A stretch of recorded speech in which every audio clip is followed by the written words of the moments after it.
పోయేది. ఓకే, మంచిదండి. చేరువచ్చిన దేవుని బిడ్డలందరికీ హృదయపూర్వకమైన మధ్యాహ్న కాల సమయంలో వందనాలు. యూట్యూబ్ ద్వారా వీక్షిస్తున్న బిడ్డలందరికీ వందనాలు. ప్రభు మిమ్మల్ని మీ కుటుంబాలు దీవించి బలపరచునుగాక. శైలికి చేతులు లేవేమో, పాపం చేతులు లేగొట్టలేదు. వందనాలు చెప్పడానికి కూడా చేతులు లేగొట్టలే పాపం. శైలి అంతేనా? చేతులు లేగొట్టలేదు, వాయిస్ రావట్లే, రెండు రావట్లే. మరి మనసు ఏడబెట్టిందో మరి. ఈరోజు మనం ధ్యానం చేయబోయే ఒక అంశం పేరేంటంటే, యేసయ్యను మనం ఎందుకు ప్రేమించాలి. అర్థమైందా? యేసయ్యను మనము ఎందుకు ప్రేమించాలి, ఇది ఈరోజు మన అంశం యొక్క టైటిల్. మనము యేసయ్యను ఎందుకు ప్రేమించాలి చెప్పండి. ఎందుకు ప్రేమించాలి? ఈ మాట మనకు బాగా అర్థం అవ్వాలంటే, మనము ఎవరిని ప్రేమిస్తాము అని ఒక ప్రశ్న వేసుకోవాలి. మనం ఎవరిని ప్రేమిస్తామమ్మా? అదే యేసయ్యనే ప్రేమిస్తున్నాము. అది వచ్చే వారం చూద్దాం. ఇప్పుడు మనం మామూలుగా ఆలోచన చేద్దాం. మనం ఎవరిని ప్రేమిస్తాం చెప్పాలి. కూర్చోరా జెస్సీ. మనం ఎవరిని ప్రేమిస్తాం?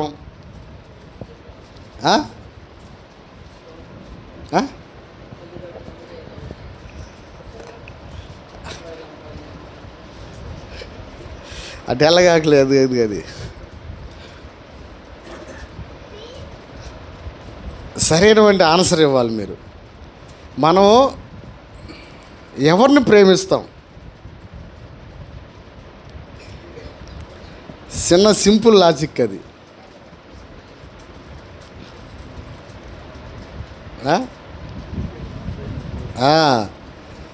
మనకేదైనా అవసరం ఆపద వచ్చినప్పుడు మనల్ని ఆదుకున్న వాళ్ళని మనం ప్రేమిస్తాం. హల్లెలూయా, హల్లెలూయా. అర్థమైన అందరూ దేవుని స్తోత్రం చెప్పండి. అర్థమైన వాళ్ళందరూ చెప్పండి, చేతులు ఎత్తి చెప్పండి. అది సంగతే.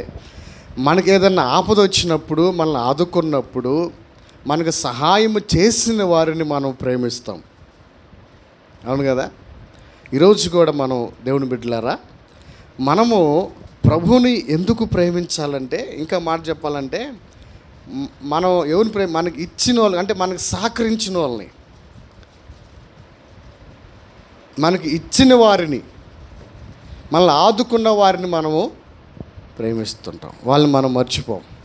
కనుక ఈరోజు కూడా ప్రభువుని మనం ఎందుకు ప్రేమించాలంటే, ఆయన మనకి ఒక విలువైన వాటిని మనకిచ్చాడు. ఏమిచ్చాడు? విలువ లేని ఆయన ఇవ్వలేదు, కానీ విలువైన వంటి వాటిని మనకిచ్చాడు. అందుకని మనము ఆయనను ప్రేమించాలి. దానికి రీజన్స్ ఉన్నాయి, చాలా ఉన్నాయి. యేసయ్యను మనం ఎందుకు ప్రేమించాలని ప్రశ్న వేసుకుంటే ఆ యొక్క రీజన్స్ అన్నీ కూడా మనకి కనబడుతుంటాయి. ఈరోజున మనము ఆ రీజన్స్ ఏంటి, యేసయ్యను ప్రేమించడానికి రీజన్స్ ఉన్నాయి. ఆ ఏందనేది మనం తెలుసుకోబోతున్నాం. 3 విషయాలు నేర్చుకోబోతున్నాం. దేవుని స్తోత్రం. చూడండి, వాక్య భాగాన్ని చదువుకుందాం. ఈ అంశానికి సంబంధించినటువంటి ఒక వాక్య భాగాన్ని ద్వితీయోపదేశ కాండము 6వ అధ్యాయము 4-5 వచనాలను మూల వాక్యాన్ని ఈరోజు మనం తీసుకుందాం. ఈ బైబిల్ తీరా. ఇశ్రాయేలు వినుము. శైలు నువ్వే బైబిల్ తీ.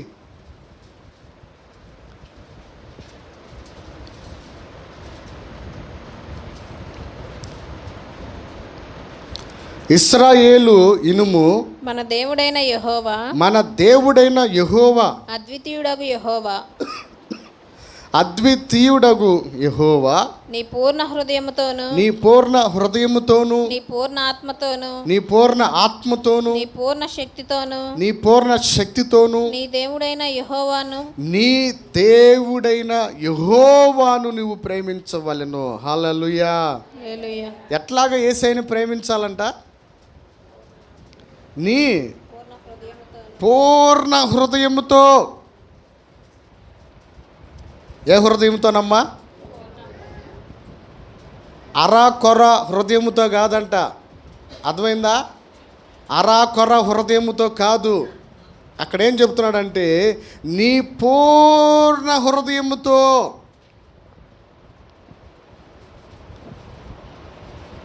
అంటే పరిపూర్ణమైన హృదయముతో. తర్వాత అన్నాడు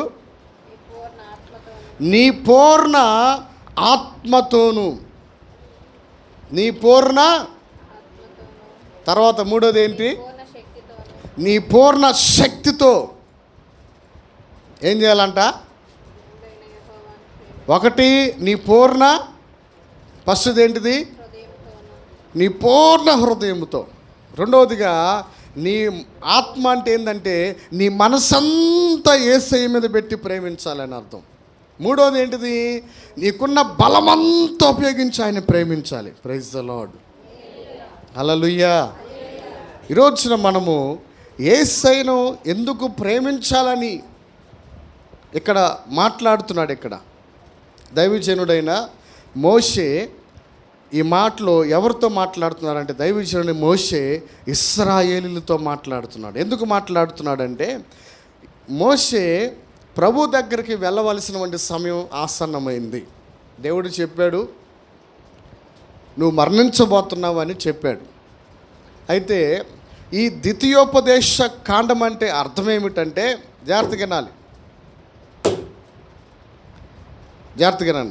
ఈ ద్వితీయోపదేశ కాండముకున్నవంటి అర్థం ఏమిటంటే గతములో జరిగిన సందర్భాలు, చెప్పబడిన మాటలు, దేవుడు ఏదైతే ఇశ్రాయేలీలకు చెప్పాడో ఇలాగ ఉండాలి, ఇలా చేయాలని, వీటన్నిటిని రిపీట్ చేయటమే ద్వితీయోపదేశ కాండంకున్నవంటి ముఖ్య అంశం ఇది. Praise the lord.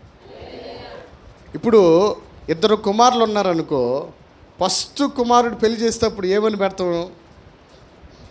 ప్రథమ కుమారుడు అని వివాహాన్ని పెడతాం. రెండో కుమారుడు చేసేటప్పుడు ఏమని పెడతాం? జ్యేష్ఠ కుమారుడు అని పెద్దోడు. రెండో కుమారుడు పెళ్లి చేసేటప్పుడు ఏం చేస్తాం? మా యొక్క ద్వితీయ కుమారుడు అంటే రెండవ కుమారుడు, మరొక కుమారుడు. అవును కదా? అట్లాగనే ఈ ద్వితీయోపదేశ కాండంకున్నటువంటిది అర్థం ఏమిటంటే మరలా చెప్పిన దాన్ని రిపీట్ చేయటము. Praise the Lord. హల్లెలూయా. ఇశ్రాయేలీలకి దేవుని యొక్క కట్టడలు, న్యాయ విధులు, వారు చేయాల్సిన పండగలు, వారు చేయాల్సిన ఆరాధనలు, వారికి ఉన్నవంటి క్రమాలు, వీటన్నిటిని మరలా జ్ఞాపకం చేస్తూ వచ్చాడు మోషే. కాబట్టి జ్ఞాపకం చేస్తూ ఈ సందర్భంలో ఈ మాట మాట్లాడాడు. ఏంటంటే నీ పూర్ణ హృదయముతో, నీ పూర్ణ మనసుతో, నీ పూర్ణ బలముతో ఏం చేయాలంట? యేసయ్యను ప్రేమించాలంట.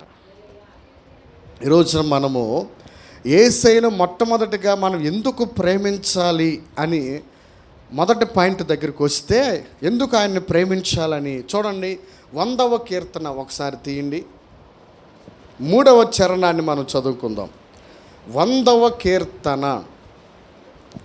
యెహోవాయే దేవుడని తెలుసుకొనుడి. యెహోవాయే దేవుడని తెలుసుకొనుడి. ఆయనే మనలను పుట్టించెను. ఆయనే మనలను పుట్టించెను. మనము ఆయన వారము. మనము ఆయన వారము. మనము ఆయన ప్రజలము. మనము ఆయన ప్రజలము. ఆయన మేపు గొర్రెలము. ఆయన మేపు గొర్రెలము. అక్కడ ఫుట్నోట్లో ఒకటేసి కింద ఏం రాయబడింది చదవండి. మనలను మనమే సృజించుకొనలేదు. ఏం రాయబడిందమ్మాడా? మనలను మనమే సృష్టించుకొనలేదు కానీ మనము సృష్టించబడిన వారము. దేవునికి స్తోత్రం. హల్లెలూయా. ఏందంటే అక్కడ మనల్ని మనమే సృష్టించుకొనలేదు అంటే దాని అర్థం ఏమిటి? మరొక వ్యక్తి మనల్ని సృష్టించాడు. అవునా? మరొక వ్యక్తి మనం సృష్టించాడు. అవునా కదా? ఇప్పుడు ఈ బాటిల్ ఉందనుకో, ఈ బాటిల్ మనం సృష్టించామా? మనం తయారు చేసామా? దీన్ని చెప్పాలా? దీన్ని మనము తయారు చేయాల. దీన్ని తయారు చేసిన వాళ్ళు ఒకళ్ళు ఉన్నారు. అవునా? అలాగనే మనం గమనించినప్పుడు ఈ మనిషిని కూడా, మనుషులు అంటే మనమే, నన్ను కానీ మిమ్మల్ని కానీ మనలందరినీ కూడా తయారు చేసినటువంటి సృష్టికర్త ఉన్నాడు ఆయనే మన ప్రభు అయిన యేసుక్రీస్తు. హల్లెలూయా, ప్రైజ్ ది లార్డ్. మొట్టమొదటి రీజన్ ఏంటంటే, ప్రభువుని ప్రేమించడానికి రీజన్ ఏంటంటే, మనం దేవుని బిడ్డలారా ఆలోచన చేయాలి. నిన్ను నన్ను నిర్మించినోడు ఆయన, నిన్ను నన్ను తయారు చేసినవాడు ఆయన. ఎట్లా తయారు చేశాడు? ఒకసారి ఆది కాండము 2వ అధ్యాయము 7వ వచనం చదవండి. 2వ అధ్యాయము 7వ వచనం. దేవుడైన యెహోవా నేల మట్టితో నరుని నిర్మించి వాని నాసికారంధ్రములలో అంటే ముక్కులు జీవవాయువును ఊదగా నరుడు జీవించే ఆత్మాయను. దేవునికి స్తోత్రం కలుగును గాక. ఇక్కడ మనం జాగ్రత్తగా ఆలోచించాలి. మనం ఆలోచించాలి. ఇప్పుడు ఆది కాండము 1వ అధ్యాయము మొదటి నుంచి చదువుకుంటూ వస్తే అక్కడ ఏముంటుందంటే, ఆ మాటలు ఒకసారి చదవండి. ఆదియందు దేవుడు భూమి ఆకాశాలను సృజించెను. భూమి నిరాకారముగాను శూన్యముగాను ఉండెను. చీకటి అగాధ జలముల మీద కమ్మి ఉండెను. దేవుని ఆత్మ జలముల పైన అల్లాడుచుండెను. దేవుడు వెలుగు కమ్మని పలకగా వెలుగు కలిగింది. వెలుగు మంచిదని దేవుడు చూసెను. దేవుడు వెలుగును చీకటిని వేరు చేసి దేవుడు వెలుగునకు పగలనియు చీకటికి రాత్రనియు పేరు పెట్టెను. అస్తమయము ఉదయము కలగగా ఒక దినం అయిపోయిందంట. Praise the Lord. ఆ తర్వాత మీరు ఎన్ని గమనించుకుంటూ వస్తే 5 రోజుల్లో ఈ సృష్టి అంతా చేశాడు. ఏం చేశాడమ్మా? అప్పటికి మానవుడు లేడు, మానవుడిని ఇంకా చేయలా. 6వ రోజు మనం చదువుకున్నాం చూసా. ఇప్పుడు ఆది కాండం 2వ అధ్యాయం 7వ వచనంలో ఈ యొక్క 6వ రోజు ఏం చేశాడంటే, దేవునికి ఒక ఆలోచన వచ్చి ఏం చేశాడంటే మట్టిని తీసుకున్నాడు. జాగ్రత్తగా మీరు గమనించాలి. సృష్టిని తయారు చేసిన వంటి విధానాన్ని మీరు చూడండి. మనిషిని తయారు చేసే విధానాన్ని మీరు గమనించాలి. ఇక్కడ ఇప్పుడు మట్టిని తీసుకొని, బురద మట్టిని తీసుకొని, మెత్తని మట్టి తీసుకొని మంచిగా ఆయన ఒక బొమ్మను చేసి తయారు చేసి ఆయన ఏం చేశాడంటే, ఆ మట్టిలోనికి ఈ నాసిక రంధ్రాల్లోనికి ఆయన అని ఊదాడు. ఊదంగా ఏమైందంటే, ఆయన ఊదిన వంటి ఆ గాల్లో నుంచి, వాయువులో నుంచి ఏం వెళ్ళిందంటే జీవం వెళ్ళిపోయి ఆ మట్టి బొమ్మకు ప్రాణం వచ్చింది. స్తోత్రం. నువ్వు నేను ఎవరు అనుకున్నా మట్టి బొమ్మలమే, అవునా? నువ్వు చెమట పోసినప్పుడు చూడు, ఎట్టాను బంగారం వచ్చిద్దా మట్టి వచ్చిద్దా? బంగారం వచ్చిద్ది కదా. ఎందుకు మట్టి వస్తుంది? మనం మట్టిలో నుంచి వచ్చాం కాబట్టి మనం మట్టిలో కలిసిపోతామని వాక్యంలో ఉంది. కాబట్టి గమనించాలి దేవుని బిడ్డలారా. ఎందుకంటే మనం మట్టిలో నుంచి తీయబడ్డాం. మనం ఆలోచన చేస్తే ప్రభు బిడ్డలారా, ఇక్కడ మనం చూస్తే 5 రోజులు ఆయన నోటి మాట చేత ఆకాశం కలుగునుగాక, వెలుగు కలుగునుగాక, చీకటి ఇంకా వేరు చేసి అట్లాగా ఒక్కో రోజు ఒక్కొక్కటి చేసుకుంటూ వచ్చాడు. ఆయన నోటి మాట చేత సృష్టించాడు దీన్ని. సమస్తము ఈ భూమి కానీ ఏదైనా కానీ ఇందులో ఉన్నదాన్ని నోటి మాట, మానవుడు తప్పక మిగతా అన్ని నోటి మాట చేశాడు. మానవుడి దగ్గరకు వచ్చేళ్ళకి ఎందుకు ఆయన చేతులకు బురద పూసుకున్నాడు మీరు చెప్పాలా?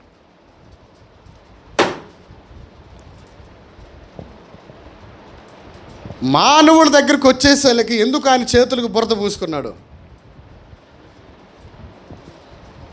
చెప్పండి. ఆయన బురద పూసుకోవాల్సిన అవసరం లేదు, అవునా? ఈ ఆకాశాన్ని చూడు, ఓరక నోటి మాటతో ఆకాశం వచ్చింది, ఇంకంతే. అర్థమైందా? ఈ భూమిని తయారు చేసిన విధానం నువ్వు చూసావా? శూన్యంలో చూసావా? ఇప్పుడు ఆ 9 ఉంటాయి కదా, అవి ఆ గ్రహాలు ఉంటాయి కదా, ఈ 9 గ్రహాలు మనం గమనిస్తే ఈ భూమికి, ఈ మనం నివసిస్తున్న ఈ భూమికి ఏ ఆధారం లేకుండా శూన్యంలో బంతిలాగి తేలాడబడుతుంది మనకు, అంతే. ఏం ఆధారం లేదు, శూన్యంలో ఏలాడబడుతుంది. ఏలాడ తీసాడు. ఇప్పుడు ఇది ఎట్ట ఏలాడబడుతుంది? దాన్ని కట్టారు కాబట్టి ఏలాడబడుతుంది. కానీ ఈ భూమికి కట్ల, కానీ అది అట్లా నుంచొని ఉంది, అట్లనే. అర్థమైందా? మరి అంత జ్ఞానం కలిగినోడు, అంత బలము కలిగినోడు దేవుడు మానవుడి దగ్గరకు వచ్చేసరికి ఎందుకు ఆయన చేతులు మట్టి పూసుకొని, మట్టిని చేసి, బొమ్మను చేసి ఇంత ఎందుకు శ్రద్ధ చూపించాడు? ఇంత ఎందుకు ఆయన శ్రమించాల్సి వచ్చింది, కష్టపడాల్సి వచ్చిందంటే నిన్ను నన్ను ఏ ఉద్దేశంతో చేసుకున్నాడు తెలిసిన? ఆయన ప్రేమతో, ఆయన పోలికలో చేసుకున్నాడు. అందుకే మనం దేవుని ప్రేమించాలి. దేవుని స్తోత్రం. కొట్టు, 2 చేతులతో కొట్టు గట్టిగా. ఆయన నీ పైన, నా పైన ఒక శ్రద్ధను పెట్టాడు. ఈరోజున నీవు నేను భూమి మీద మనిషిగా జీవిస్తున్నామంటే, చాలామంది అవుతున్నామంటే, ఇది ఎవరిచ్చినవంటే ఈ జీవితం అంటే, ఎవరిచ్చాడు ఈ బ్రతుకంటే, ఎవరిచ్చాడు ఈ మానవ జీవితాన్ని నీకు నాకంటే? యేసయ్య ఇచ్చాడు మనకి. ఎవరిచ్చారమ్మా? మనల్ని మనం సృష్టించుకోవాలా? ఈ కళ్ళు ఆడ పెడదాం, లేకపోతే ఈ మెదడాడ పెడదాం, ఈ నోరాడ పెడదాం, ఈ ముక్కాడ పెడదామని మనం సెట్ చేసుకొని భూమి మీదకి రాలేదు. కానీ మనం దేవుని చేత సెట్ చేయబడి భూమి మీదకి వచ్చాం. Praise the Lord. అంటే నిన్ను నన్ను ఎంత శ్రద్ధతో చేసుకున్నాడో ఒకసారి గమనించు. నిన్ను నన్ను ఎంత ప్రేమతో చేసుకున్నాడో ఒకసారి నువ్వు ఆలోచించు. నిన్ను నన్ను ఆయన శ్రమపడి, కష్టపడి, ఆయన నోటి మాటను ఉపయోగించకుండా ఆయన చేతులు కష్టపడి పనిచేసి నిన్ను నన్ను నిర్మించుకున్నాడు. నీకు నాకు ఈ జీవితాన్ని ఇచ్చింది ఆయన. ఈరోజు మనం అనుకుంటున్నాం, నువ్వు అనుకుంటున్నావు, చాలామంది అనుకుంటారు ఈ లోకంలో, వారుకున్నవంటి ఆ జీవితాన్ని బట్టి, వారుకున్నవంటి ఆ లగ్జరీ బ్రతుకుని బట్టి అతిశయపడుతుంటారు. ఎందుకో తెలిసిన? వాళ్ళు అనుకుంటారు నాకు నేనే కింగుని, నాకు నేనే బాసుని అనుకుంటారు. ఈరోజు మనం గమనించాలి, ఈ జీవితాన్ని ఇచ్చినవంటి భిక్ష ఎవరిచ్చారంటే యేసయ్య ఇచ్చాడు మనకి. అర్థమైందా? నిన్ను ఏ కలర్లో పుట్టించాలో, నిన్ను ఎంత హైట్లో పుట్టించాలో, నిన్ను ఎంత లావులో పుట్టించాలో, నిన్ను ఎలా చెయ్యాలో నీవు ఆయన కన్నుల్లో ప్రింట్ అయి ఉన్నావు. అర్థమైందా? అవునా కాదా? ఇక్కడ మనందరం ఉన్నాము. అందరికి ఒకే పోలిక ఉందా? లేదు. ఎందుకని? అంటే పోలిక ఒకటే, కానీ మనకున్న వంటి కలర్స్, మనకున్న వంటి మొహం యొక్క ఫేసు కానీ అన్నీ కూడా డిఫరెంట్గా ఉన్నాయి. గమనించారా? ఎందుకని? నీకున్న ఏలుముద్రలో నువ్వు వేసావనుకో, నీ ఏలుముద్ర నేనేస్తానని అది పడదు. పడిద్దా? అది చెల్లుబాటు కాదు. సిస్టమ్ తీసుకోదు. అది ఇడెవడో వచ్చాడు అంటది, రిజల్ట్ కొట్టిద్ది. ఎందుకని? ఈడు దొంగడు వచ్చాడు, ఏలుముద్ర వేస్తున్నాడు అని చెప్పిద్ది. ప్రోబిట్లమైన మనము గమనించాలి. ఇదంతా కూడా ఎందుకు ఈ డిఫరెంట్గా మనం ఉన్నామంటే, నీవు నేను దేవునిలో ఒక ఆలోచనలో ఉన్నాం. మనం అర్థమైందా?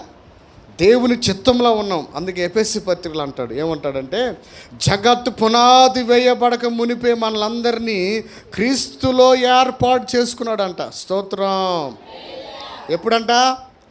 ఈ జగత్ అనే ఈ ప్రపంచానికి పునాది వేయబడక మునిపేమో నీవు నేను క్రీస్తు హృదయంలో, మనస్సులో ఉన్నావు. అర్థమైందా? గమనించాలి. నీవు నేను ఇప్పుడు ఎలా సృష్టించబడ్డావంటే ఆయన తలంపుల్లో నుంచి బయటకు వచ్చాం. మనం ఆయన ఊహల్లోంచి నువ్వు బయటకు వచ్చాం. అందుకే నీవు నేను ఎంతో గొప్పవారం. ఆయన పోలిక చొప్పున చేసుకున్నాడు మనల్ని. Praise the Lord. కాబట్టి ఈ రోజున మనము ఇంత గొప్ప విలువైనటువంటి ఈ జీవితాన్ని ఇచ్చి, అవునా, ఇంత గొప్ప విలువైనటువంటి ఈ జీవితాన్ని బ్రతుకుని మనకు ఉచితంగా ఇచ్చిన యేసయ్యను మనము ప్రేమించాలా లేదా? రీజన్స్ మనం తెలుసుకుంటున్నాం. వచ్చే వారము ఆయనను ప్రేమిస్తున్నామంటే రుజువులు కావాలా, అధ్యయనం చేద్దాం. ఆ పై వచ్చే వారము ఆయనను ప్రేమించే వారికి వచ్చే ఆశీర్వాదాలు, బ్లెస్సింగ్స్ గురించి నేర్చుకుందాం. స్తోత్రం, హల్లెలూయా. ఈరోజు మనము కారణాలు తెలుసుకుంటున్నాం. ఆయన ప్రేమించడానికి కారణాలు కావాలి. మనం ఈ జీవితాన్ని ఇచ్చింది ఆయన, నిన్ను సృష్టించిన వాడు ఆయన. అందుకే నీవు నేనేం చేయాలంటే ఆయనను ప్రేమించాలి. Praise the Lord. కాబట్టి మొట్టమొదటిగా మనం ఎందుకు ఆయన్ని ప్రేమించాలంటే పూర్ణ మనసుతో, పూర్ణ బలముతో, పూర్ణ హృదయముతో నిన్ను నన్ను సృష్టించిన వంటి సృష్టికర్త, అందుకే నువ్వు ప్రేమించాలి. రెండో దాని దగ్గరికి వద్దాం. చూడండి, రెండో దాని దగ్గరికి వద్దాం. ఆది కాండమే 1వ అధ్యాయము 9 నుంచి 13 వచనాలు చదవండి. దేవుడు ఆకాశము క్రిందనున్న జలములు ఒక చోటనే కూర్చబడి ఆరిన నేల కనబడునుగా కాని పలకగా ఆ ప్రకారమాయెను. దేవుడు ఆరిన నేలకు భూమి అని పేరు పెట్టెను. జలరాశికి ఆయన సముద్రములని పేరు పెట్టెను. అది మంచిదని దేవుడు చూసెను.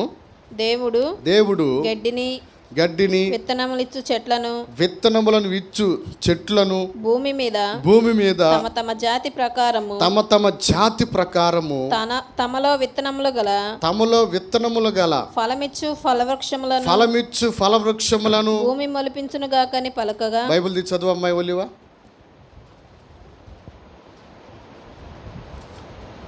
చదువు. 10 చదువుతున్నా, బైబిల్ చదవకపోతే అట్ట. 9 చదువుతున్నావు, బైబిల్ చదవాలి అందరూ. భూమి మొలిపించునుగా కాని పలకగా ఆ ప్రకారమాయెను. భూమి గడ్డిని తమ తమ జాతి ప్రకారము విత్తనములిచ్చు చెట్లను తమ తమ జాతి ప్రకారము తమలో విత్తనములు గల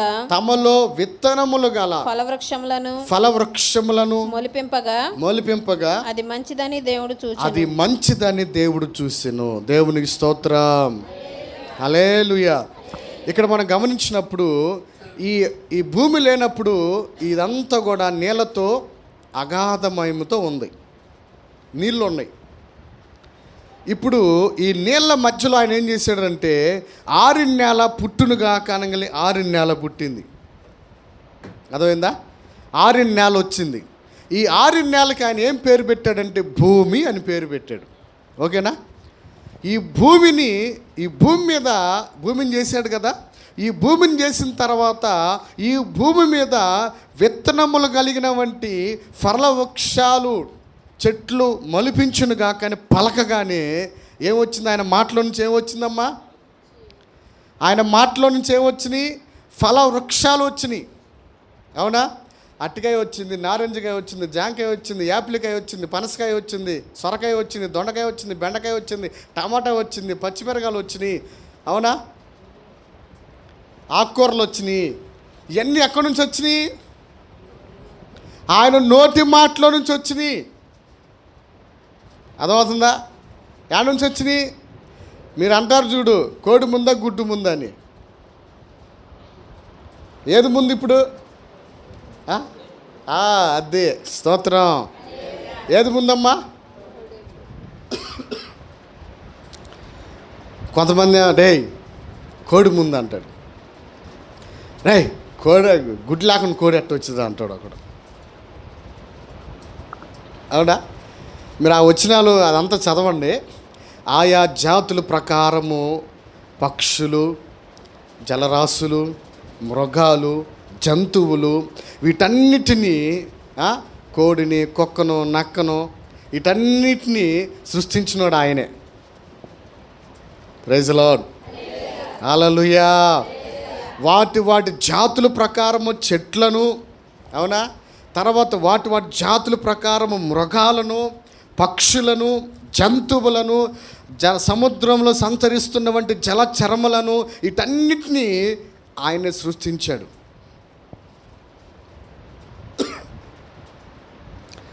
ఎప్పుడు వీటిని సృష్టించాడంటే మానవుడిని తయారు చేయకముందే సృష్టించాడు. అంటే నీకు నాకు కావాల్సిన వాటిని ముందలుగానే సృష్టించాడు. Praise the Lord. చూడండి, ఆయన ఆలోచన, ఆయన తలంపు మన పట్ల ఎంత గొప్పగా ఉన్నదో. అందుకే దావీదు అంటాడు కీర్తనలు ఏమంటాడు, దేవా నా తలంపులు, నా పట్ల నీకున్న తలంపులు అవి ఎట్లాగున్నాయంట, నా ఎడల నీకున్న తలాంపులు బహు విస్తారములుగా ఉన్నాయంట. దేవునికి స్తోత్రం. హల్లెలూయా. ఎట్లాగున్నాయమ్మా? మన ఎడల ఆయన తలాంపులు బహు విస్తారముగా ఉన్నాయంట. ఆయన ఒక్కొక్క తలంపుని ధ్యానం చేయడానికి మన జీవితమే చాలదు. ఏం చాలదమ్మా? మన జీవితమే చాలదు. అవునా కదా? ఇప్పుడు ఒక జాంకాయ చెట్టు చూసామనుకో అదొక తలంపు, ఒక అరటికాయ చెట్టును చూసామనుకో అదొక తలంపు. జాంకాయలు ఎన్ని రకాలు ఉన్నాయి? 4-5 రకాలు ఉన్నాయి. ఎర్ర జాంకాయ ఉంది, పైకి ఎర్రగా కనిపెడేది ఉంది, లోపలికి ఎర్రగా కనిపెడేది ఉంది, అవునా. ఎర్ర అరటికాయలు ఉన్నాయి, అవునా. అమృతాలు ఉన్నాయి అంటారుగా, అమృత ప్రాణీలు ఉన్నాయి, తర్వాత చక్రకేడీలు ఉన్నాయి, ఎన్ని ఉన్నాయి అనుకున్నా. వీటన్నిటిలో ఎందుకు ఆయన నిర్మించాడంటే వాటన్నిటిలో నుంచి నీకు నాకు కావాల్సినటువంటి పోషకాలు అందులో ఉన్నాయి. Praise the Lord. హల్లెలూయా. దేవుని బిడ్డలారా, ఒక్కొక్క దాన్ని మనం ఇలా ధ్యానం చేసుకుంటూ పోతే ఆయన తలంపులు మన పట్ల ఎంత, అవన్నీ దేనికోసము, ఎందుకోసం వాటిని మొలిపించాడు? ఎవరి కోసం చెప్పాలా? యేసయ్య కోసమా? అది ఎవరి కోసము? మన కోసం. తోటకూర తినాలా, పాలకూర తినాలా, బచ్చల కూర, వీటన్నింటిలో బ్లడ్ పుష్కలంకంగా ఉంటుంది అనమాట. గోంగూరలో ఐరన్ ఉంటుంది, అర్థమైందా? గోంగూర తింటే ఐరన్. ఆకుకూరల్లో ఎంత ఆయన మంచి విటమిన్స్ పెట్టాడు, నువ్వు గమనించావా? బీట్రూట్ని చూసావు నువ్వు, క్యారెట్ని చూసావా? అది వాటిని చూసినప్పుడు నీకు ఆయన గుర్తుకు రావాలా. నువ్వు ఏ కూర మొక్కను చూసినా, ఏ ఫలాన్ని నువ్వు తింటున్నా కానీ, నువ్వు టమాటాను కోస్తున్నా, వంకాయలు కోస్తున్నా, టెంకాయలను కోస్తున్నా, ఏంది కోడి మాంసం కోస్తున్నా, లేకపోతే ఏది కోస్తున్నా, వాటన్నిటిని ఇచ్చిన దేవుణ్ణి నువ్వు గుర్తు చేసుకోవాలి. Praise the Lord. హల్లెలూయా. దేవుని బిడ్డలారా, ఇంకొక వచనాన్ని మీకు చదివిస్తాను. కీర్తనల గ్రంథమే 104వ కీర్తన 14-15 చరణాలు చూద్దాం. ఆ అధ్యాయం అంతా మీరు చదువుకొని ఖాళీగా ఉన్నప్పుడు 104వ కీర్తన, దీంట్లో పశువులకు గడ్డిని నరులకు ఉపయోగకరమునకు కూర మొక్కలను ఆయన మొలిపించుచున్నాడు. అందువలన భూమిలో నుండి ఆహారమును నరుల హృదయమును సంతోషపెట్టు ద్రాక్షరసమును వారి మొగములకు మెరుగునిచ్చు. చూడండి, వారి ముఖాలకు వెలుగునిచ్చు. తైలమును నరుల హృదయమును బలపరుచు ఆహారమును ఆయన పుట్టించుచున్నాడు. దేవుని స్తోత్రం. హల్లెలూయా. ఏం చేస్తున్నాడంట? ఇప్పుడు గడ్డి ఎవరి కోసం మొలిపించాడు? పశువుల కోసం. ఈ అధ్యాయం అంతా చదవండి. పశువుల్ని, మనుషుల్ని పోషించే విధానాన్ని గురించి అధ్యాయం అంతా రాయబడి ఉంటుంది. పశువులు పోషించడానికి కూడా, అంటే పశువుల పట్ల కూడా దేవునికి ఒక ఆలోచన ఉంది. ఎందుకో తెలిసిన? ఎందుకు పశువులు గడ్డి మొలిపిస్తున్నాడు? ఆ కొండమ్మల కోటను కూర్చోబెట్టండి. ఇప్పుడు పశువులకి ఎందుకు గడ్డిని మొలిపిస్తున్నాడు మీరు చెప్పాలా? పశువులకి ఎందుకు గడ్డి మొలిపించాడు ఆయన? అవి బతకడానికి కాదు, అవి గడ్డి తింటూ నువ్వు పాలు లాగుతావు. అర్థమైందా? ఏం లాగుతున్నావమ్మా? అదేమో పచ్చడి గడ్డి తినగానే నువ్వు సాయంకాలం పోయి పాలు లాగుతుంటే పాలు వస్తున్నాయి. ఏంది ఆశ్చర్యం ఇది? గడ్డి తింటే పాలు ఆడ నుంచి వస్తున్నాయి. నాయన అసలు అర్థం కావట్లా. గమనించావా దేవుని కార్యాలు? అసలు అవి గడ్డి తింటే మనకు పాలు ఎత్తనాయి. అవి ఏంది ఆశ్చర్యం? ఈ పాల్లో నుంచి ఏమవుతుంది? పెరుగు వచ్చింది. కాసి తోడెత్తి పెరుగు వచ్చింది. ఈ పెరుగులోంచి నెయ్యి వచ్చింది. అసలు ఏం అద్భుతం! నేను ఒకసారి ఆలోచన చేశా, అయ్యేంది దేవా, ఈ గడ్డి తినగలే మాకేం పాలు వస్తుంది, పెరుగు వస్తుంది, నెయ్యి వస్తుంది. అసలు నీ కార్యం ఎంత గొప్ప ప్రభు అనుకున్నా. అంటే మనిషిని ఆయన ఎంత ప్రేమించాడు నువ్వు అర్థం చేసుకోవాలి. మనల్ని ఎంత ప్రేమించాడో ఒకసారి నువ్వు ఆలోచన. మన గురించి ఎంత ఆలోచిస్తున్నాడో, మన గురించి ఎంత శ్రద్ధ తీసుకున్నాడో నువ్వు ఒకసారి ఆలోచన చేసావా? ఎప్పుడైనా గమనించావా? నేను గమనించా. ఏంది ప్రభు అయ్యే గట్టి తినటం ఏంది, మాకు పాలు ఇట్టం ఏంది, మేము ఆ పాలు తాగటం ఏంది, ఆ పెరుగు తినటం ఏంది, ఆ నెయ్యి తినటం ఏంది? ఆ పశువులు కూడా నీ కోసం నా కోసమే. ఆ గడ్డిని మలిపించింది కూడా నీ కోసం నా కోసమే. Praise the Lord. హల్లెలూయా. కోడి గుడ్లు, పాలు ఇది తినటం వల్ల, తాగటం వల్ల మనకి మంచి పుష్టి, మంచి బలము. ఆయన మన యొక్క ఆత్మ సంబంధమైన ఫిట్నెస్ గురించి కాదు కానీ ఫిజికల్ గురించి కూడా, ఫిట్నెస్ గురించి కూడా ప్రభు ఆలోచన చేసేవాడు ఆయన. హల్లెలూయా. ఏం చేసేవాడు? మన యొక్క స్పిరిచువల్ గురించి కాకుండా మన ఫిజికల్ గురించి కూడా, ఆరోగ్యం గురించి కూడా ఆలోచన చేసేవాడు, శ్రద్ధ తీసుకునేవాడు. Praise the Lord. హల్లెలూయా. ఇంకొక మాట చెప్తాను, 3వ పాయింట్లోకి వెళ్దాం. 23వ వచనం చదవండి.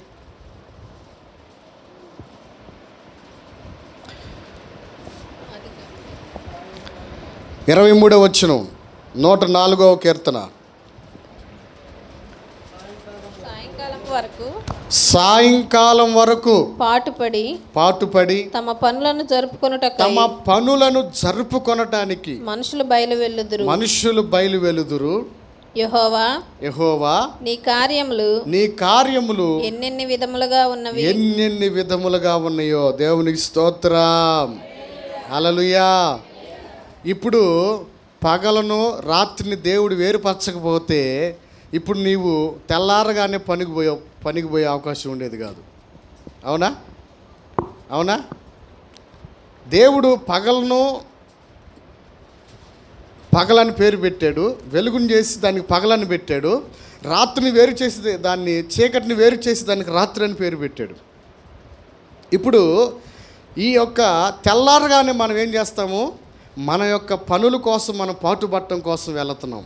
అంటే మనము ఏం చేస్తే పని చేసుకొని డబ్బులు సంపాదించుకొని మనం జీవనాన్ని గడుపుకోవడానికి దేవుడు ఏం కల్పిస్తున్నాడు? మనకి పనులను కల్పిస్తున్నాడు. స్తోత్రం. హల్లెలూయా. అవునా? ఈరోజు నువ్వు ఒక పని చేస్తున్నావంటే, నువ్వు ఒక చదువు చదివావంటే, నువ్వు ఒక జాబు చేస్తున్నావంటే, లేకపోతే నువ్వు ఒక టాలెంట్ కలిగి ఉన్నావంటే, ఏ పనిలో ఒక నైపుణ్యత కలిగి ఉన్నావంటే అది దేవుడు నీకు ఇచ్చిన కృప. అది. Praise the Lord. నువ్వు ఏ వర్కర్వైనా కావచ్చు. భూమి మీద అనేకమైన వర్కర్స్ ఉన్నారు. భూమి మీద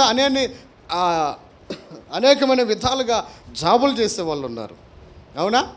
రాష్ట్రాన్ని పరిపాలించే వాళ్ళు ఉన్నారు, దేశాన్ని పరిపాలించే వాళ్ళు ఉన్నారు, ప్రభుత్వ ఉద్యోగస్తులు ఉన్నారు, ప్రభుత్వ యంత్రాంగం ఉంది. ఈ రోజున ప్రతి ఒక్క పనిని, ప్రతి ఒక్క జాబుని, ప్రతి ఒక్క స్థితిని ఎవరిచ్చారంటే అది దేవుని వల్ల ఇచ్చింది మనకయ్యి. దేవుని వల్ల మనకు అనుగ్రహించబడ్డాయి. గమనించారా దేవుని బిడ్డలారా? ఈరోజున మనము దేవుని కార్యాలు మనం ఆలోచించాలి. ఆయన మనకి ఆరోగ్యాన్ని, ఆయుష్ని ఇవ్వకపోతే మనం ఏ పని చేసుకోలేం.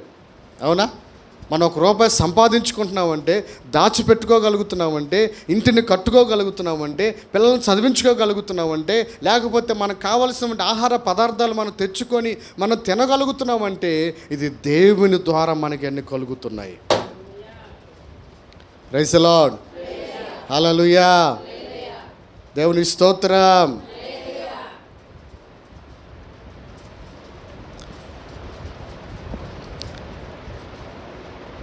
యేసన్న గారు వాళ్ళు ఒక పాట పాడారు. ఏంటంటే ఆ పాట గుర్తు రాల నాకు. నా ప్రాణ ప్రియుడు అనే పాట దాంట్లో ఒక శరణం ఉంటుంది. ఏంటంటే, నా ఎడ నీకున్న తాళంపులు. పాడండి, పాడు పాడు, మౌతులో పాడు.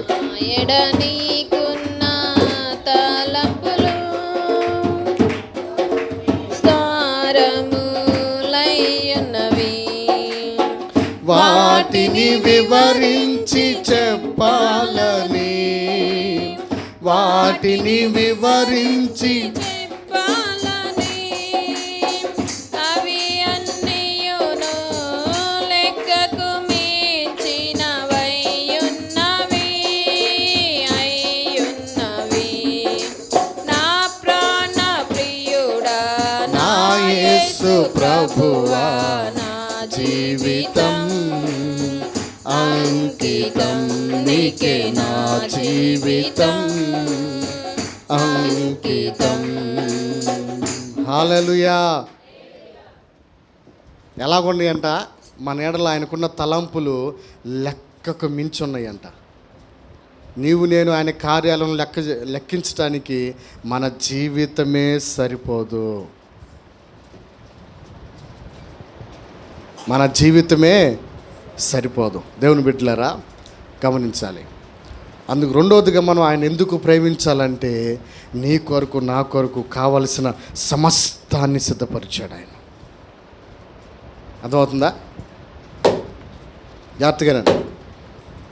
ఈరోజున మనము బంగారం మన వేళ్ళకి మెల్ల వేసుకోగలుగుతున్నామంటే అది దేవుడిచ్చినటువంటి గొప్ప. ఇంకా వెండి కానీ, ఇత్తడి కానీ, రాగి కానీ, వెలగల అన్నిటిని కూడా ఈరోజు మనం అనుభవిస్తున్నామంటే అది దేవుడిచ్చిన కృప. అది స్తోత్రం. హల్లెలూయా. ఈరోజున మనము రెండవదిగా ఎందుకు యేసయ్యని ప్రేమించాలంటే, నిన్ను నన్ను పోషించటానికి కావలసిన సమస్త పదార్థాలన్నీ దేవుడు నిర్మించాడు. అందుకు ఆయనను మనం ప్రేమించాలి. మూడవదిగా చెప్పి నేను ముగింపు తీసుకొస్తాను. చూడండి, మూడవదిగా మనం గమనిస్తే రోమా పత్రిక 5వ అధ్యాయము 8వ వచనాన్ని ఒకసారి మనం చదువుదాం. మృదుద్దా, చూడమ్మా బైబిల్ తెరువురా. మృదుల్లా, ఒకే బైబిల్ ఎందుకు ఇద్దరు లాక్కుంటున్నారు? ఒక బైబిల్ కొనుక్కోండి. అయితే దేవుడు మన ఎడల తన ప్రేమను ఎల్లడిపరుచుచున్నాడు. ఎట్లనగా మనం ఇంకను పాపులమై ఉండగానే క్రీస్తు మన కొరకు చనిపోయి తిరిగి లేపబడ్డాడు. దేవునికి మహిమ కలుగును గాక. హల్లెలూయా. ఆ మాటను మీరు జాగ్రత్తగా క్షుణ్ణంగా ఆలోచన చేస్తే, మీరు జాగ్రత్తగా పరిశీలన చేస్తే అక్కడ ఏం రాయబడిందంటే, ఎట్లనగా దేవుడు మన పట్ల తన ప్రేమను వెల్లడిపరుచుచున్నాడంట. ఏం చేస్తున్నాడంట? ఆయన ప్రేమను మన మీద వెల్లడిపరుస్తున్నాడంట. ఆ మాట మీరు జాగ్రత్తగా ఆలోచన చేయండి. ఆ మాటను అన్న తర్వాత ఆయన ఏమంటున్నాడంటే, పౌలు గారు ఏ స్థితిలో ప్రేమించాడో ఒకసారి చెప్తున్నాడు అక్కడ. అది చూడండి, మన స్థితి ఏంది? మన స్థితి ఏందండి? మానవుడి స్థితి ఏంది? దేవుని ఆజ్ఞ అతిక్రమించి ఏదైనా వనములో పాపులైపోయారు.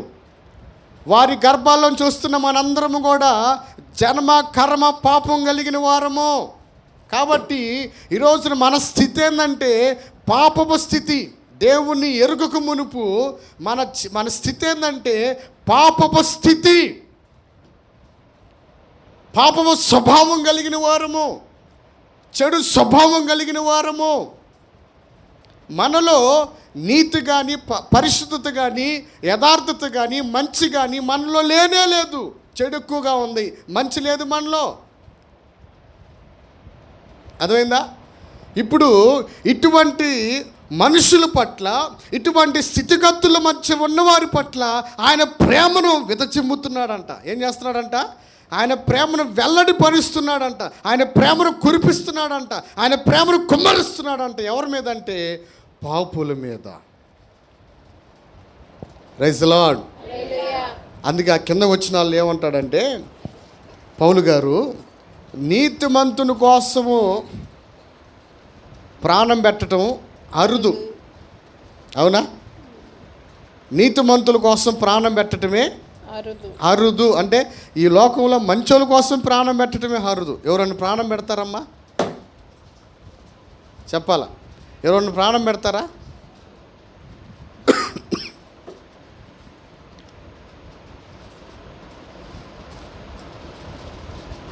నీ కొరకు నా కొరకు ఎవరైనా చనిపోతారా? నేను ముందరకు వస్తాను, నీ కోసం నేను చనిపోతాను నీకు బొద్దులుగా. ఎవరన్నా వస్తారా? అవునా? కొద్దిగా చూడండి, ఆ సింహం లోపలికి వచ్చింది. మరి లోపలికి వచ్చి తెలుసు పారిపోతారు అమ్మాయి.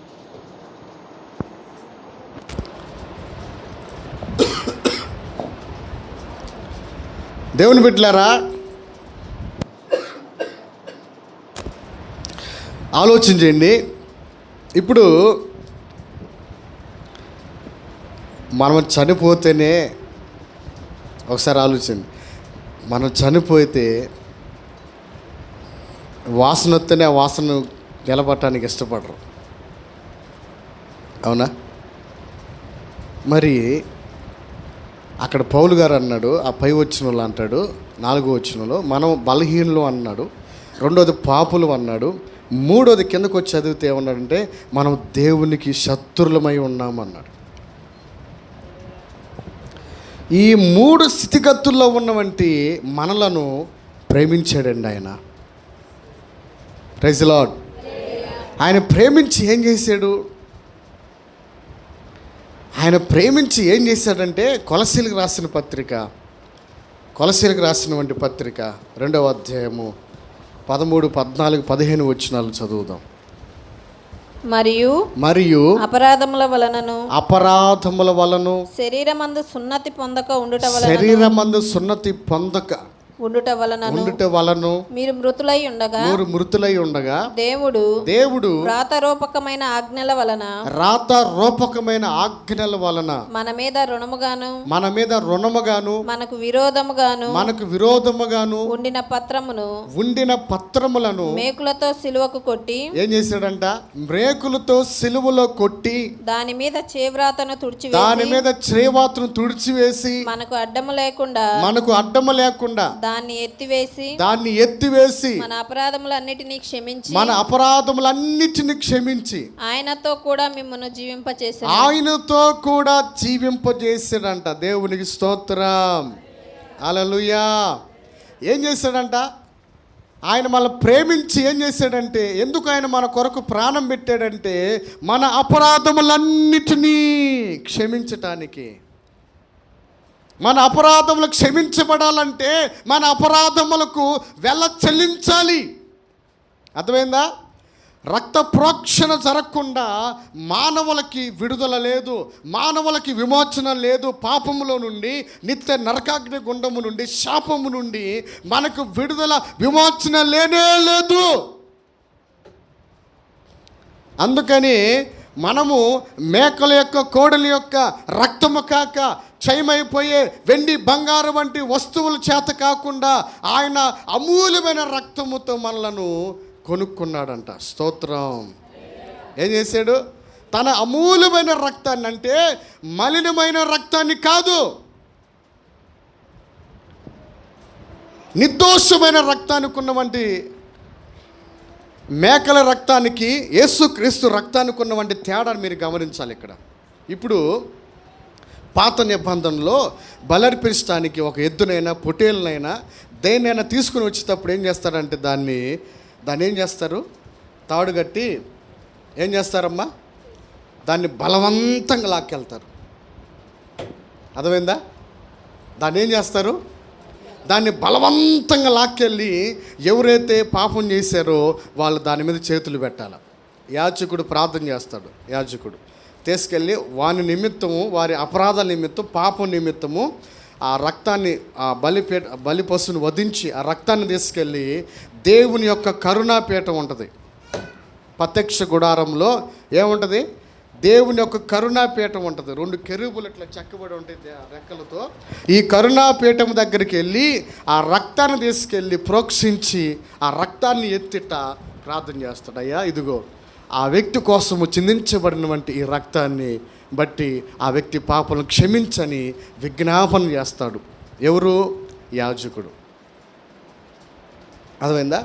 ఇప్పుడు యేసు ప్రభుకున్న రక్తానికి ఉన్నటువంటి ప్రత్యేకత ఏమిటంటే, ఇప్పుడు ఆ బలి పశువు బలవంతాన తీసుకొచ్చారు, కానీ యేసుక్రీస్తు మన కోసం బలైపోవటానికి ఆయన బలవంతాన రాలా. ఆయన ఇష్టపూర్వకంగా వచ్చాడు ఈ భూమి మీదకి. చప్పట్లు కొట్టి దేవుని కనపరచండి. హల్లెలూయా, హల్లెలూయా. అర్థమవుతుంది నా మాటలు? అర్థమవుతుందా? ఆయన ప్రభు అన్నాడు యోహాను సువార్త 10వ అధ్యాయంలో ఏమన్నాడు తెలుసునా? నా అంతట నేనే ప్రాణం పెడుతున్నాను, ప్రాణం పెట్టడానికి తీసుకోవడానికి నాకు అధికారం ఉందన్నాడు. దేవుని స్తోత్రం. ఆయన బలవంతాన మన కోసం ప్రాణం పెట్టలా, బలంతాన మన కోసం చనిపోయి తిరిగి లేగోలా. ఆయన ఇష్టపూర్వకంగా ఆయన మన కోసము ఆ నిర్దోషమైన వంటి ఈ భూమి మీద వంటి రక్తాలు కాదు, ఈ భూ సంబంధమైన వంటి రక్తములో కాదు, నీ కొరకు నా కొరకు చిందించబడిన వంటి రక్తము. ఎలాంటి రక్తం అంటే అది పరలోకములో నుంచి వచ్చిన వంటి పరిశుద్ధమైన రక్తం. అది బాప్తిసం ఇచ్చి యోహాను అన్నాడు, ఇదిగో లోక పాపములు మోసుకొని పోవచ్చున్న దేవుని గొర్రె పిల్ల అన్నాడు యేసు ప్రభుని చూసి. ఏమన్నాడు? ఈ లోక పాపాలన్నింటినీ మోసి వాటిని బరాయించి వాటిని వెల చెల్లించే ఏకైక గొర్రె పిల్ల యేసుక్రీస్తు అని పరిచయం చేశాడు యోహాను, బాప్తిసం ఇచ్చి యోహాను. అంటే ఆ గొర్రె పిల్లకున్న వంటి యొక్క ఆ ప్రత్యేకత ఏంటంటే, యేసుక్రీస్తు అనే గొర్రెపిల్ల ఆయనకున్నటువంటి ప్రత్యేకత ఏంటంటే నిర్దోషమైనటువంటి గొర్రెపిల్ల, అది నిష్కలంకమైనటువంటి గొర్రెపిల్ల. ఆ రక్తాన్ని నీ కొరకు నా కొరకు చిందించాడు ఆయన ఆఖరి రక్తబొట్టు వరకు యెరూషలేము వీధుల్లో.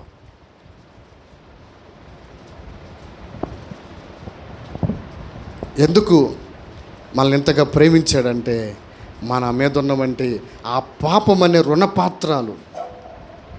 ధర్మశాస్త్రము మనలను పాపిగా చూపించింది, నీలో పాపం ఉందని చూపిస్తుంది. ఆ పాపాన్ని, ధర్మశాస్త్రాన్ని కొట్టివేసి, అంటే దాన్ని నెరవేర్చి, ఏ ధర్మశాస్త్రం అయితే మనిషి నీతిమంతునిగా చేయలేకపోయిందో ఆ ధర్మశాస్త్రాన్ని నెరవేర్చి ఆయన మనల్ని ఏం చేశాడంటే పరిపూర్ణమైన రక్షణలోనికి నడిపించి మరలా ఇంకెప్పుడు పాపం చేయకుండా, లోకం వైపు తిరగకుండా, ఆయన నిర్దోషమైనటువంటి గొర్రెపిల్ల రక్తంలో నిన్ను నన్ను ఆయన కడిగి, నీకు నాకున్న వంటి నీలో నాలో ఉన్న పాప స్వభావాన్ని, పాప జీవితాన్ని అంతటిని ఆయన రక్తంలో కడిగి శుభ్రం చేసి పవిత్రపరిచాడు. దేవుని స్తోత్రం. హల్లెలూయా, హల్లెలూయా. ఈరోజున మనము దేవుని బిడ్డలారా, మన కోసం ఇంత యాగమైపోయి, మన కోసం ఇంత త్యాగమైపోయి, మన కోసం ఇంత సిలువలో కరిగిపోయి, మన కోసం ఇంతగా ఒక్కడి తక్కువ 40 కొరడా దెబ్బలు తిన్నాడు ఆయన. ఎన్ని తిన్నాడమ్మా? 40 కొరడా దెబ్బలు తిన్నాడు. ఒక్కడి తక్కువ అంటే 39 దెబ్బలు తిన్నాడు ఆయన. ఆ దేహం అంతా ఎలా అయిపోయిందంటే చూడటానికి స్వరూపం లేదు, సొగసైన లేదు, చూడ నొల్లని వాడిగా చూసి అబ్బే ఎసన పడేంతగా అని ఆయన స్వరూపం అలా మార్చబడిందంట. ఎలా మార్చబడిందమ్మా? అందుకే మనం ఒక పాట పాడుకున్నాం, అది భవిష్యత్తులో వచ్చింది. ఏం పాట అంటే, నా ప్రియుడు ధవళవర్ణుడు, నా ప్రియుడు అతి సుందరుడు, నా ప్రియుడు పాపులలో చేరక ప్రత్యేకత గలవాడు, పాపులలో చేరక ప్రత్యేకత గలవాడు, పరిశుద్ధుడను నిర్దోషుడను, నాకు చాలిన నా దేవుడు. ఎలాంటోడంట ఆయన? ఒకరోజు ప్రార్థన చేసుకుంటా ఉంటే ఈ ప్రార్థనలోంచి వచ్చింది ఈ పాట. ప్రభుని స్తుతిస్తూ ఆరాధిస్తూ ఉంటే ఆ ప్రార్థనలోంచి వచ్చింది ఈ సాంగ్. ఏంటంటే, నా ప్రియుడు ధవలవర్ణుడు. ఎలాంటోడంట? ధవలము అంటే ఎర్రనిది అని అర్థం. నా ప్రియుడు ధవలవర్ణుడు అంటే అంత సుందరం కలిగినోడు, అంత సౌందర్యం కలిగిన వాడు ఆయన, అంత తేజస్సుతో ఉండే ఆయన మన కోసం ఎలా అయిపోయాడంట? ఆయన సౌందర్యాన్ని, ఆయన సమస్తాన్ని నీ కోసం నా కోసం ధారపోసాడు ఆయన. ఎందుకో తెలిసిన ఎఫెసీ పత్రిక 5వ అధ్యాయం 1-2 వచనాలు చదివి మనం ముగించుకుందాం. ఎఫెసీ రాసినటువంటి పత్రిక 5వ అధ్యాయం 1-2 వచనాలు. కావున మీరు ప్రియులైన పిల్లల వలె దేవుని పోలి నడుచుకోవాలని క్రీస్తు మిమ్మల్ని ప్రేమించి పరిమళ వాసనగా ఉండుటకు. ఏ వాసనగమ్మా? పరిమళ వాసనగా ఉండుటకు మన కొరకు తన్ను తాను దేవునికి అర్పణముగాను బలిగాను అప్పగించుకొనెను. దేవునికి స్తోత్రం. ఎందుకు ఆయన సిలువకు అప్పగించుకున్నాడు బలి పశువుగా? ఎందుకు ఆయన సమర్పించుకున్నాడంటే, నీ కొరకు నా కొరకు నీవు నేను పరిమళ సువాసనగా ఉండాలని. ఏ సువాసనమ్మా? ఇప్పుడు సెంటు కొట్టారనుకో, ఆ సెంటు వాసన మనం పిలుచుకుంటామా? ఇది బాగలేదు అంటావా? చెప్పండి. ఇప్పుడు సెంటు కొట్టామనుకో, ఈ సెంటు వాసన మనం పీల్చుకోవడానికి బాగుంటుంది. అది ఎందుకని మంచి వాసన వచ్చింది పీల్చుకోవడానికి, అవునా కదా? ఇప్పుడు అదే చెడు వాసన మనం పీల్చుకుంటామా? అవునా? చెడు వాసన ఇప్పుడు మురికి కాలువల దగ్గరికి పోయామనుకో, అది నీళ్ళు బాగా శుభ్రం లేక అక్కడ కంపు కొట్టిపోతూ ఉంటుంది, అవునా? ఆ వాసన మనం పీల్చుకోవడం ఎందుకని? ఇటు అడ్డం పెట్టుకుంటాం, అవునా కదా? ఇటు అడ్డం పెట్టుకుంటాం ఎందుకని? లేకపోతే మన మార్గ మధ్యలో వెళ్తున్నప్పుడు కుక్కలు చనిపోతే పక్కకు లాగేసి పడేస్తుంటారు. అవి కుళ్ళిపోయి పశువులు కానీ ఏదైనా యాక్సిడెంట్ అయితే చనిపోయి పక్కన పడేస్తారు. వాటి కలేబరాలు. వాటిని దాటుకుంటూ వెళుతున్నప్పుడు భయంకరమైన చెడు వాసన వస్తూ ఉంటుంది, అవునా? వాటిని మనం పీల్చుకోకూడదు, మనకి అది బ్యాక్టీరియా వచ్చింది. అందుకని మనం అది పీల్చుకోకూడదు, అది మంచిది కాదు. అట్లాగనే ఇప్పుడు మనలను మనల్ని ఏ వాసనగా ఉండాలని ప్రభు మన కోసం సమర్పించుకున్నాడంటే బలిగా, ఆయన పరిమళ సువాసనగా. అంటే నీ జీవితం నా జీవితము పరిశుద్ధంగా పవిత్రంగా మంచి జీవితం, ఇతరుల మనలో నుంచి యేసయ్య లక్షణాలు ఇతరులు పీల్చుకోవడానికి మనలోంచి ఇతరులు ఏం చేయాలమ్మా? మనలో నుంచి ఇతరులు యేసయ్య సువాసనని ఇతరులు పీల్చుకోవాలి మనలో నుంచి. అంటే యేసయ్య యొక్క ప్రేమను రుచి చూడాలా, యేసయ్య యొక్క ఆయన గుణ లక్షణాలు మన ద్వారా ఇతరులు ఆస్వాదించాలి. అట్లాగ ఉండాలి మన జీవితం, అవునా? అట్లాగ ఉండాలనే ఆయన మన కోసము తనను తాను కరిగిపోయాడు, మన కోసము తాను మాంసపు ముద్దలుగా మార్చబడ్డాడు. మన కోసం ఆయన సిలువలో ఆయన భయంకరమైనటువంటి నరక యాతన అనుభవించాడు, తెలుసా?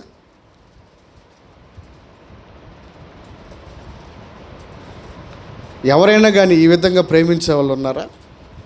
ఈ విధంగా ప్రాణం ఇచ్చే వాళ్ళు ఉన్నారా? చెప్పండి. మూడోదిగా, ప్రభుని మనం ప్రేమించడానికి రీజన్ ఏంటంటే, ఆయన తన ప్రాణం కంటే నిన్ను నన్ను ఎక్కువగా ప్రేమించాడు. స్తోత్రం. ఏం చేశాడంట?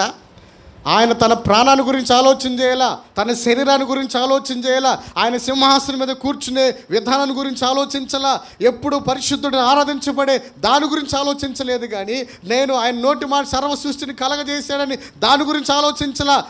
దేని గురించి ఆలోచన చేశాడంటే, నీ గురించి నా గురించి ఆలోచన చేశాడు ఆయన. నీ నా క్షేమాన్ని గురించి ఆలోచన చేశాడు, నీ నా రక్షణ గురించి ఆలోచన చేశాడు, నీ నా ఆనందాన్ని గురించి ఆలోచన చేశాడు. నీవు నేను ఆయన పొందే ఆ నిత్య జీవములు, ఆయన ఇచ్చే ఆ నిత్య జీవములు ఆయనతో పాటు ఉండాలని దాని గురించి ఆలోచన చేశాడే కానీ ఆయన ప్రాణాన్ని గురించి కానీ, నేను ఎందుకు పెట్టాలి వీళ్ళ కోసం ప్రాణము, నేను ఎందుకు నలగొట్టబడాలి, నా దేహాన్ని ఎందుకు ఇవ్వాలని ఆయన స్వార్థము చూపించినట్లయితే ఈరోజు నీవు నేను ఇలా కూర్చునే వాళ్ళం కాదు. అర్థమవుతుందా? ఆయన కానీ స్వార్థం చూపించినట్టయితే, ఆయన ప్రేమలో స్వార్థం ఉన్నట్లయితే ఈరోజు నీవు నేను ఇక్కడికి వచ్చి కూర్చొని ఆయన గురించినటువంటి మాటలు మనం వినేవాళ్ళం కాదు, ఆయన గురించిన ధ్యానం మనం చేసేవాళ్ళం కాదు.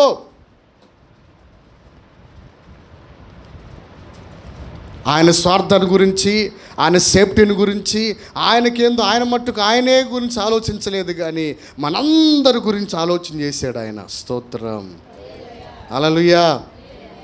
ఆయన ప్రేమించి ప్రాణమిచ్చాడు.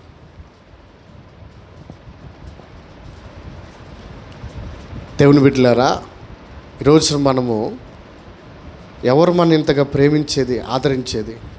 పాపిని ఎవరైనా కానీ చేరదీసే వాళ్ళు ఉన్నారా? ఈ లోకంలో ఎవరైనా ఒక దొంగ అంటే ఆ దొంగను పలకరించరు. ఎందుకని? వీడు పలకరిస్తే రేపు మాకు వచ్చి మన ఇంట్లోనే దొంగతనం చేసిపోతాడని. దొంగని ఇంట్లోకి రానిస్తారా? చెప్పండి. దొంగని ఇంట్లోకి రానిస్తారా? ఎందుకని? ఏదో ఒక వస్తువు తీసుకొని పోతాడు. వాడికి వెళ్ళి చూడడం, పలకరించం. అవునా? కానీ యేసయ్య ప్రేమకున్న ప్రత్యేకత ఏంటంటే, మనం ఆ స్థితిలో ఉన్నా కానీ మనల్ని ప్రేమించి ప్రాణమిచ్చి మనలను ఆయన కౌగిట్లోనికి చేరదీసింది. ఆయన కౌగిట్లోకి మనం పిలిచింది. చూసావా ఆ ప్రేమ ఎంత గొప్పదో?